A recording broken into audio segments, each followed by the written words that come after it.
Welcome to the gold mines explain movies में आपका स्वागत है दोस्तों। कैसे हो आप? उम्मीद करते हैं आप सभी अच्छे होंगे। तो जल्दी से हमारे इस चैनल को सब्सक्राइब कीजिए, लाइक शेयर कीजिए अपने दोस्तों के साथ। तो बढ़ते हैं आज एक और नई इंटरेस्टिंग स्टोरी की ओर। इस कहानी में एक ऐसी दुनिया दिखाई गई है जहां इंसान और मॉन्स्टर्स जैसे कि वैम्पायर्स, वेयरवुल्व्स, विचेस और ऐसे ही अन्य जीव एक साथ रहते हैं। कहने को तो वो एक साथ रहते हैं, लेकिन ज्यादातर इंसान इन मॉन्स्टर्स से दूर रहने में ही भलाई समझते हैं। इस कारण इन मॉन्स्टर्स को आउटकास्ट कहा जाता है। कहानी की शुरुआत एक स्कूल से होती है, जहां इस कहानी की अहम किरदार वेंसडे एजुकेशन सिस्टम को कोसते हुए आगे बढ़ रही होती है। वेंसडे एक बुद्धिमान लेकिन पत्थर दिल और इमोशनलेस लड़की है। उसके सनकी बर्ताव और अजीब से होलिये की वजह से सब उसे एक फ्रीक समझते हैं। वेंसडे को लॉकर से उसके छोटे भाई की आवाज सुनाई देती है। कुछ बदमाश लड़कों ने उसके छोटे भाई को लॉकर में बंद कर दिया था। हालांकि उसके भाई को ये पता नहीं था कि वे लड़के कौन थे। भाई को छुड़ाने जैसे ही वेंसडे उसे छूती है, उसे अचानक विजन्स आते हैं। उसे दिखता है कि कुछ लड़के उसके भाई को जबरदस्ती लॉकर में बंद कर रहे हैं। दरअसल कुछ दिनों से उसे किसी भी चीज को छूते ही विजन्स आने लगे हैं। इन विजन्स में उसे उस चीज का भूत, भविष्य, वर्तमान दिखता था। हालांकि उसने अभी तक ये बात किसी को बताई नहीं थी। वो गुस्से में उन लड़कों की खबर लेने स्विमिंग पूल जाती है, जहाँ वे लड़के तैर रहे थे। लड़के उसे देखकर उसका मजाक उड़ाने लगते हैं, लेकिन उन्हें ये पता नहीं होता कि वेंसडे उनके साथ एक दर्दनाक मजाक करने वाली है।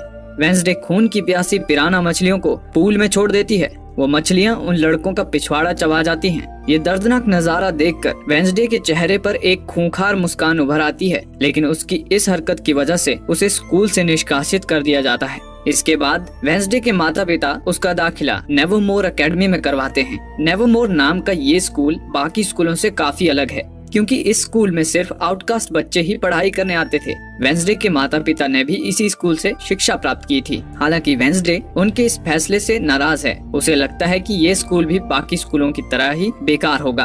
उसी वक्त नेवरमोर एकेडमी से थोड़ी ही दूरी पर एक आदमी टैक्सी से उतरता है। टैक्सी की ड्राइवर उसे आउटकास्ट के बारे में सजग करने की कोशिश करती है, लेकिन वो आदमी ड्राइवर से कहता है कि वो इससे पहले एक आउटकास्ट के साथ रह चुका है। इस वजह से उसे आउटकास्ट लोगों से डर नहीं लगता। इतना कहकर वो अपनी मंजिल की तरफ निकल पड़ता है। वो रास्ता नेवरमोर एकेडमी के पास ही के जंगल से गुजरता था। थोड़ी दूर चलने के बाद एक जगह वो आराम करने के लिए रुकता है, लेकिन तभी एक अनजान जीव उस पर अचानक हमला कर उसे मौत के घाट उतार देता है। दूसरी ओर वेंसडे अपनी फैमिली के साथ नेवरमोर स्कूल के प्रिंसिपल के कैबिन में बैठी होती है। प्रिंसिपल वेंसडे को बताती है कि स्कूल के दिनों में वो और वेंसडे की माँ रूममेट्स थे, जिस पर वेंसडे व्यंग कसते हुए कहती है कि उसकी मां के साथ रहने के बावजूद भी प्रिंसिपल का दिमागी संतुलन अब तक सही सलामत कैसे है। खुशकिस्मती से प्रिंसिपल उसके व्यंग को नजरअंदाज कर देती है।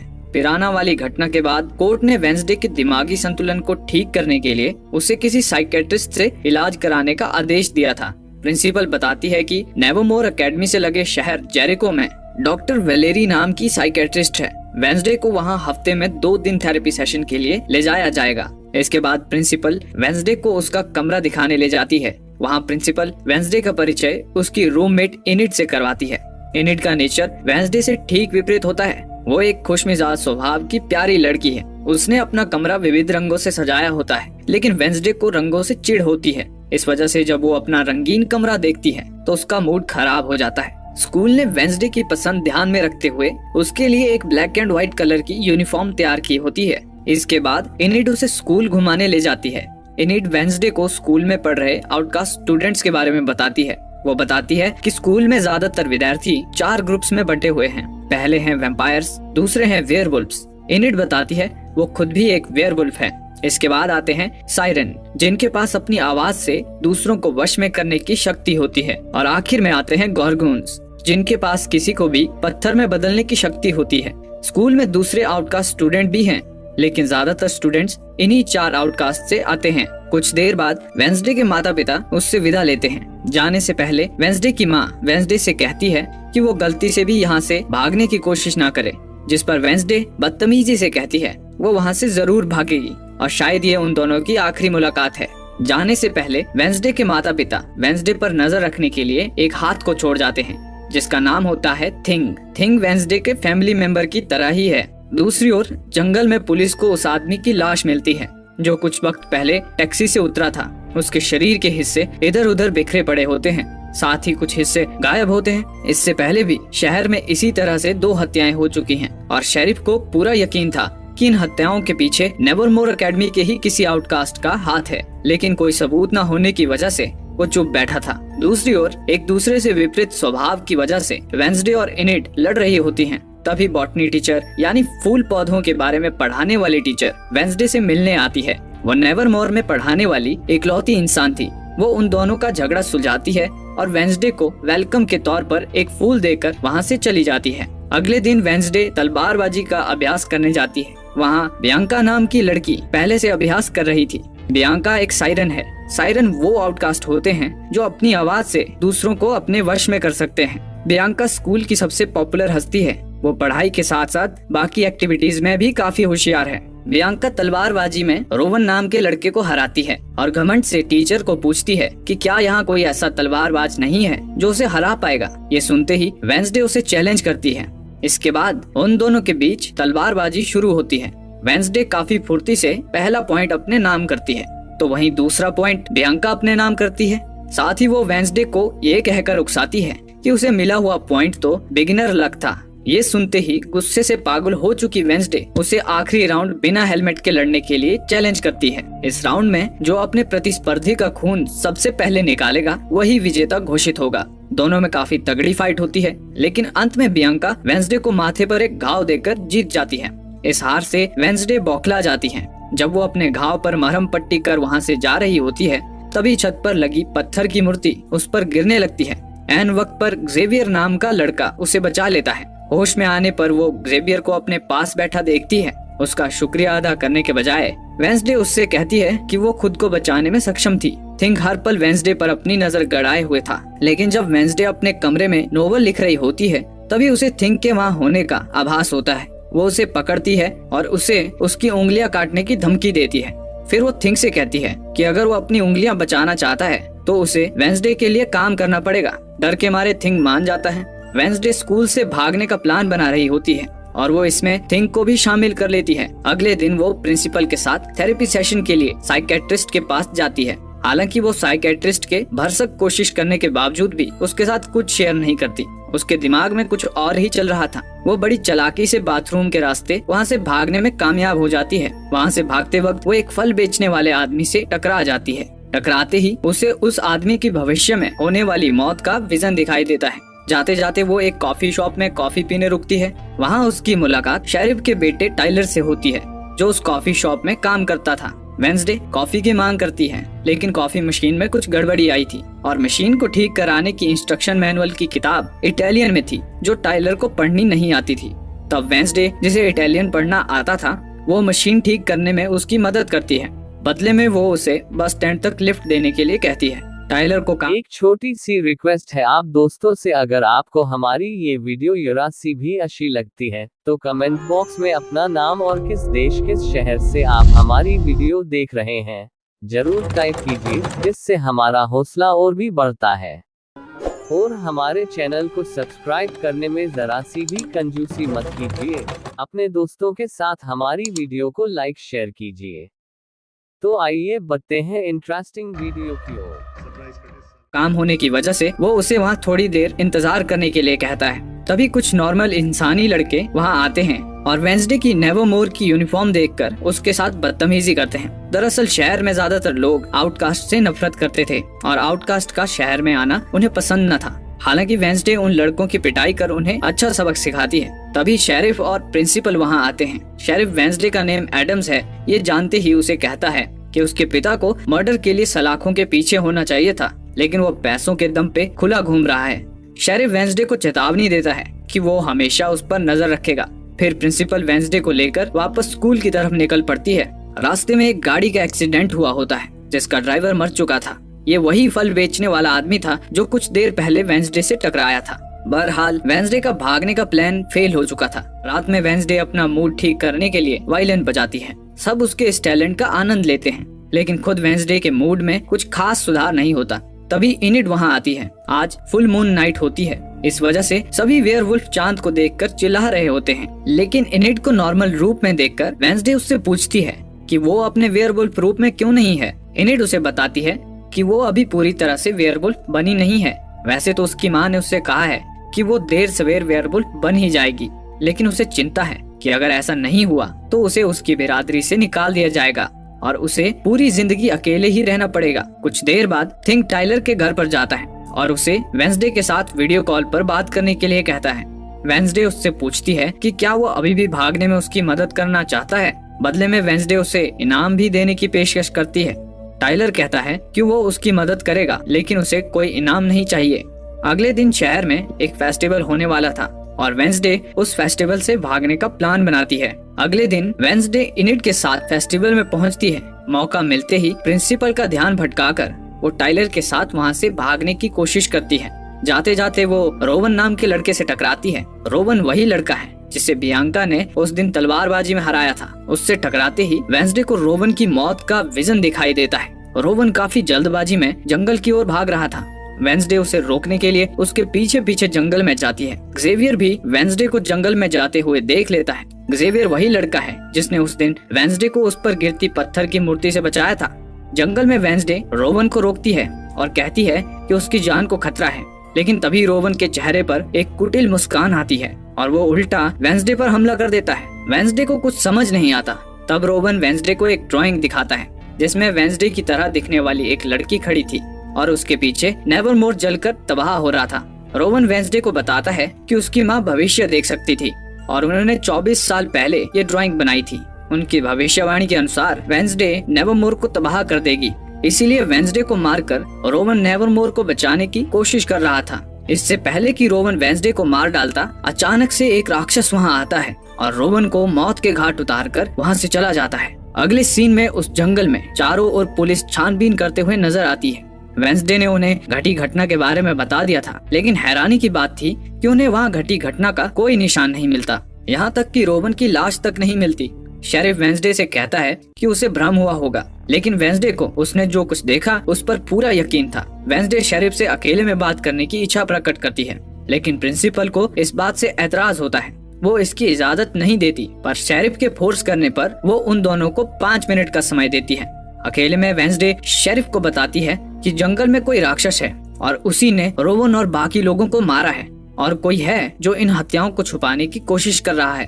तभी दरवाजा खुलता है और दरवाजे से रोवन अंदर आता है। उसे देखकर दोनों चौंक जाते हैं। वेंसडे को तो समझ ही नहीं आ रहा होता कि ये हो क्या रहा है। कुछ देर बाद वेंसडे इनिड से जाकर मिलती है और उससे रोवन के बारे में पूछती है। इनिड कहती है कि वो सिर्फ इतना जानती है कि रोवन एक अजीब लड़का था जिसका कोई दोस्त भी नहीं था। उसके बारे में जानकारी उसका रूममेट ज़ेवियर ही दे सकता है। रात में वेंसडे अपनी नोवेल पर काम कर रही होती है, तब उसकी नजर रोवन की पेंटिंग पर पड़ती है। वहाँ उसे एक अजीब सा सिंबल दिखाई देता है। अगले दिन वेंसडे प्रिंसिपल के कैबिन में जाती है और रोवन से मिलने की इच्छा जताती है, लेकिन प्रिंसिपल मना कर देती है और बताती है कि रोवन को स्कूल से निकाल दिया गया है और वो आज ही ये स्कूल छोड़कर जा रहा है। इसके साथ ही प्रिंसिपल उसे एक्स्ट्रा करिकुलर एक्टिविटीज के लिए कोई क्लब ज्वाइन करने के लिए कहती है। वेंसडे जानती थी कि प्रिंसिपल हर वक्त उस पर नजर गड़ाए हुए है। मजबूरन उसे अलग अलग क्लब्स देखने जाना पड़ता है। पहले वो सिंगिंग क्लब जाती है जिसे बियांका चला रही थी, लेकिन वहाँ बात नहीं बनती। इसके बाद वो आर्चरी क्लब में जाती है जिसकी कमान ज़ेवियर के हाथों में होती है। ज़ेवियर वेंसडे को तीर चलाने का तरीका बताता है। वेंसडे उसे बातों ही बातों में रोवन के बारे में पूछती है। ज़ेवियर उसे बताता है कि वैसे तो रोवन शुरू से थोड़ा अजीब था, लेकिन हाल ही में उसका बर्ताव कुछ ज्यादा ही खराब हो गया था। इसके बाद ज़ेवियर वेंसडे को टाइलर से दूर रहने के लिए कहता है। वजह वो ये बताता है कि टाइलर और उसके इंसान दोस्त आउटकास्ट से नफरत करते हैं। वेंसडे उसकी बातों को नजरअंदाज करते हुए एक सेब हवा में उछालती है और तीर से सेब को काटते हुए सीधे निशाने पे दे मारती है। ये देखकर ज़ेवियर की बोलती बंद हो जाती है। इसके बाद वो हमर्स क्लब पहुंचती है जहां मधुमक्खियों के बारे में सिखाया जाता है, लेकिन जब वो वहां पहुंचती है तो उसे सिर्फ एक ही लड़का वहां दिखाई देता है। उस लड़के का नाम यूजीन था और वो अकेला ही उस क्लब को चला रहा था, क्योंकि उसके अलावा वहां और कोई नहीं आता था। यूजीन और वेंसडे में बातें चल रही होती हैं कि तभी थिंग वहां आता है और इशारे से कहीं चलने के लिए कहता है। जब वेंसडे उसके पीछे जाती है तो उसे रोवन दिखाई देता है। रोवन अपना सामान लेकर वहां से जा रहा था। हैरानी की बात तो ये होती है कि वो उस रात के मुकाबले इस बार वेंसडे से काफी शांति से बात कर रहा था। वेंसडे थिंक को उसका पीछा करने के लिए कहती है। स्टेशन पर पहुंचने के बाद रोवन टॉयलेट जाता है, लेकिन टॉयलेट से बाहर रोवन की जगह कोई और ही इंसान निकलता है। थिंक को समझ ही नहीं आता कि रोवन अचानक वहाँ से भाग कैसे गया। कुछ देर बाद वो इंसान अपने असली रूप में आ जाता है। वो कोई और नहीं बल्कि प्रिंसिपल थी। थिंक जाकर वेंसडे को बताता है कि रोवन टॉयलेट से कहीं भाग गया, जिस पर वेंसडे उसे काफी डांटती है। बॉटनी की क्लास में जेवियर वेंसडे को उसके साथ बैठने के लिए कहता है। जेवियर के पास किसी भी चित्र को जिंदा कर पाने की शक्ति थी। वो वेंसडे को अपनी शक्ति से इम्प्रेस करने की कोशिश करता है, हालांकि ऐसा हो नहीं पाता। दूसरी ओर शेरिफ अपने कुत्ते के साथ जंगल में छानबीन के लिए जा रहा होता है।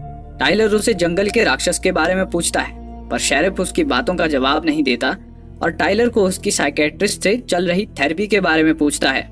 दरअसल टाइलर की मां की मौत के बाद टाइलर सदमे में चला गया था और सदमे से उभरने के लिए वो भी साइकेट्रिस्ट से थेरेपी ले रहा था। टाइलर भी अपने पिता को कुछ भी बताने से इनकार करता है, ये कहकर कि साइकेट्रिस्ट और पेशेंट के बीच हुई बातें गुप्त होती हैं। गुस्से में शेरिफ वहाँ से चला जाता है। उधर प्रिंसिपल का ध्यान भटकाने के लिए वेंसडे हमर्स क्लब में अपनी जगह इनिड को भेजती है और रोवन वाली घटना का सुराग ढूंढने जंगल जाती है। लेकिन जब वो जंगल में छानबीन कर रही होती है, तभी कोई उसे अपनी ओर खींच लेता है। वो टाइलर था। टाइलर उसे बताता है कि उसने उसे अपने पिता शेरिफ की नजरों से बचाने के लिए खींचा था। शेरिफ वहाँ अपने कुत्ते के साथ छानबीन कर रहा होता है। टाइलर वेंसडे को बताता है कि वो छुपकर अपने पिता पर नजर रख रहा है। उसे शेरिफ की फिक्र है कि कहीं वो राक्षस शेरिफ पर भी हमला न कर दे। शेरिफ के जाने के बाद दोनों उस जगह की छानबीन करते हैं। वेंसडे को वहाँ रोवन का चश्मा मिलता है। उसे छूते ही वेंसडे को विजन नजर आते हैं। वो देखती है कि रोवन और जेवियर के बीच में झगड़ा हो रहा है। साथ ही उसे रोवन एक नीले रंग की किताब से वो ड्राइंग फाड़ते हुए दिखता है, जिसे रोवन की माँ ने बनाया था। हालांकि वो चित्र अधूरा था और आधा चित्र उस नीले रंग की किताब में ही चिपका हुआ था। जंगल से लौटते ही वेंसडे उस किताब को ढूंढने में जुट जाती है। उसी वक्त बॉटनी टीचर वहाँ आती है। वेंसडे उसे उस सिंबल के बारे में पूछती है जो उसे उस ड्राइंग पर दिखा था। टीचर उसे बताती है कि ये सिंबल एक पुरानी स्टूडेंट सोसाइटी नाइट शेड्स का है, जो सालों पहले बंद हो गई थी। इसके बाद टीचर वेंसडे ने क्लास में दिए हुए जवाबों की तारीफ करती है। बॉटनी टीचर वेंसडे की पर्सनैलिटी से काफी प्रभावित मालूम पड़ रही थी।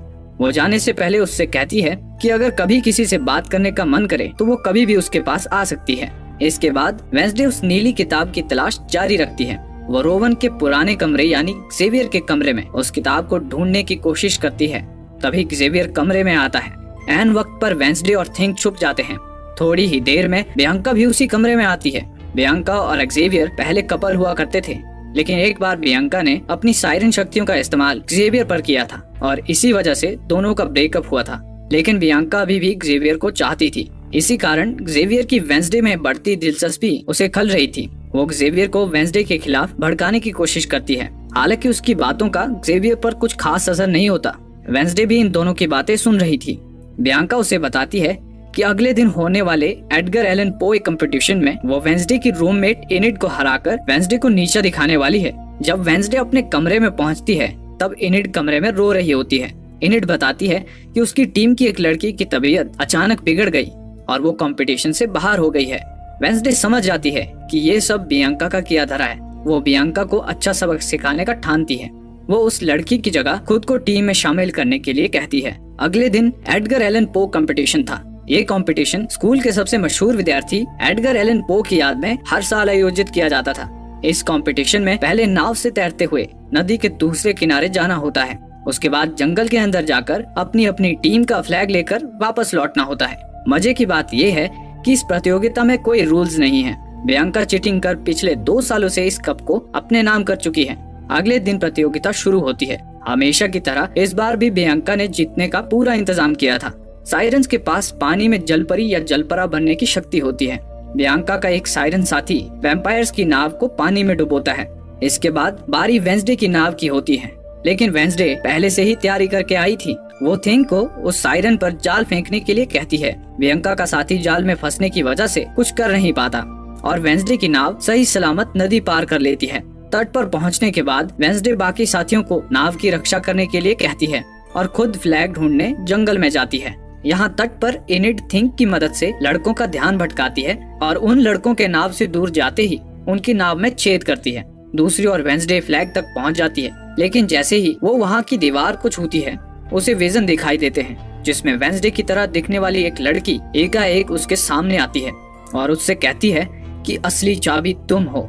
अगले ही पल वेंसडे होश में आती है। वो तुरंत अपना फ्लैग उठाती है और नाव की तरफ भागती है। सभी टीम आगे निकल चुकी थी, लेकिन क्योंकि इनिड ने लड़कों की टीम की नाव में छेद कर दिया था, वे आगे नहीं बढ़ पाते। अब सिर्फ बियांका और वेंसडे की टीम ही बची हुई थी। वेंसडे अपनी नाव पर लगे भाले लोड करती है और सभी बियांका की नाव में छेद करने उसकी तरफ बढ़ते हैं। लेकिन तभी बियांका का साथी पानी के अंदर से इनकी नाव को दूसरी ओर ले जाने लगता है। ऐन वक्त पर थिंग उसे मुक्का मारकर बेहोश कर देता है। इसके बाद फिर से वेंसडे की टीम बियांका की नाव की तरफ बढ़ती है और उनकी नाव में छेद कर उन्हें प्रतियोगिता से बाहर का रास्ता दिखाती है। आखिरकार वेंसडे की टीम ये प्रतियोगिता जीत जाती है। इसके बाद होता है सेलिब्रेशन, लेकिन वेंसडे को ये सब पसंद नहीं आता और वो सबसे अलग जाकर एक पुतले के नीचे बैठ जाती है। वो पुतला एडगर एलन पो का था। तभी उसकी नजर पुतले ने पकड़ रखी किताब पर पड़ती है। वहाँ उसे वही सिंबल दिखाई देता है जो उस ड्राइंग पर था। लेकिन इससे पहले कि वो कुछ और सोच पाती, वहाँ इनिड आती है और उसे फिर से सेलिब्रेशन में लेकर जाती है। रात होते ही वो फिर से एडगर एलन पो के पुतले के पास जाती है। एडगर एलन पो अपनी पहेलियों के लिए काफी मशहूर थे। वेंसडे पुतले के ऊपर चढ़ती है और पुतले के हाथ में जो किताब होती है उसे देखती है। उसमें एक पहेली लिखी होती है। बुद्धिमान वेंसडे बड़ी आसानी से उस पहेली को सुलझा लेती है और इस नतीजे पर पहुंचती है कि उसे 2 बार चुटकी बजानी है। ऐसा करते ही एक जोर की आवाज के साथ वो पुतला पीछे सरकता है और एक गुप्त द्वार खुलता है। उसके अंदर जाने के बाद वेंसडे को वो नीली किताब भी मिलती है जिसमें रोवन की माँ द्वारा बनाई ड्राइंग थी। वो उस किताब को देख ही रही होती है, तभी अचानक कोई उस पर काला कपड़ा डाल देता है और ये एपिसोड यहीं समाप्त हो जाता है। इस कहानी में और कितने रहस्य खुलने बाकी हैं, जानने के लिए इस कहानी का अगला भाग देखना ना